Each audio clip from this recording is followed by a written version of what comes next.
Starting a new business. புதுசாக ஒரு பிஸ்னஸை ஸ்டார்ட் பண்ணுறேன். எல்லா நாளும் போயிட்டு கடையில் போயிட்டு நாம் ஒரு காசு கொடுத்து பொருளை வாங்கி ஒரு கன்சியூமராக இருக்கிறத விட ஸ்டார்ட் அ பிஸ்னஸ்.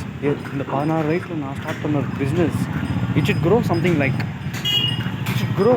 ஸ்டார்ட் பண்ணும்போது ஏதாச்சும் ஒரு சின்ன டிசிப்ளினோட ஸ்டார்ட் பண்ணால் தான் அது மூவ் ஆகும். யாரையும் டிபெண்ட் பண்ணியிருக்காது, யாரையும் டிபெண்ட் பண்ணியிருக்காது. நான் யாரையும் டிபெண்ட் பண்ணியிருக்கக்கூடாது. பிகாஸ் டீனேஜராக எல்லாருக்குமே ஒரு ஆசை இருக்கும்.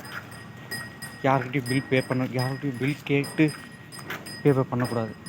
கடைக்கு போயிட்டு எதுவுமே பண்ணாமல் சும்மா அப்பா அம்மாவோட காசை இது பண்ணணும். ஐ don't want to be like that. Starting a business. இந்த வயசில் எதுக்குடா போய் படிக்கிற வேலையை பாடுறான்னு சொல்கிறாங்க நிறைய பேர். எல்லோரும் சொல்கிறத கேட்கும்போது நமக்கு எதுக்கு அது? அடுத்தவங்க சொல்கிறத கேட்டு நம்ம என்ன பண்ண போகிறோம்? அவங்க நமக்காக எதுவும் கொடுக்க போகிறதில்ல.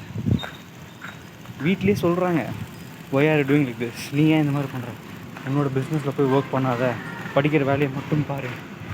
எஸ், படிப்பும் முக்கியம். பிஸ்னஸில் என்ன பிஸ்னஸ், சின்ன சின்ன பிஸ்னஸ் மாடல் ஒர்க் பண்ணுற ஸ்டார்ட் பண்ணு. I don't want to be a consumer. டெய்லியும் போயிட்டு கடைக்கு போயிட்டு எதுவுமே பண்ணாமல் no I don't want to be like this. பார்த்தீங்கன்னா தெரியும், கடைக்கு போயிட்டு வந்திருக்கேன். இவ்வளோ கடைக்கு போயிட்டு ஒரு நாளைக்கு 200 செலவாகுது. 200 ருபீஸ். ஒவ்வொரு ரூபாவும் எங்கள் அப்பா அம்மா கஷ்டப்பட்டு சேர்த்து வச்சு படிப்பு எல்லாத்தையும் கொடுக்குறாங்க. எவ்வளோ எவ்வளோ பணத்தை செலவு பண்ணியிருக்காங்க. அதுக்கு ஏதாச்சும் ஒன்று பண்ணணும்ல. அவங்க கஷ்டப்பட்டு ஒவ்வொரு ரூபாவும் சேர்க்கும்போது ஏதாச்சும் ஒன்று பண்ணணும். அந்த வெறி. நான் நல்ல யூடியூப்பில் நல்ல கான்டென்ட்டை கொடுக்குறேன். என்னால் முடிஞ்ச வரைக்கும் நான் கொடுக்கணும். நான் பண்ணுறேன்.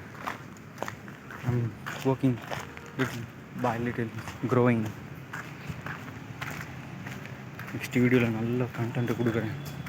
நல்ல ஒரு கண்டென்ட்டை ப்ரொடியூஸ் பண்ணுறேன்.